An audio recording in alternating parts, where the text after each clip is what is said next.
Hi friends, welcome to my channel.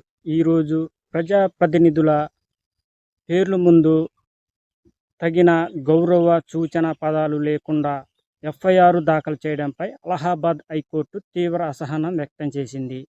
MP, మాజీ కేంద్ర మంత్రుల పేర్లు ముందు గౌరవప్రదమైన పదాలు తప్పనిసరిగా చేర్చాలని ఆదేశాలు జారీ చేసింది.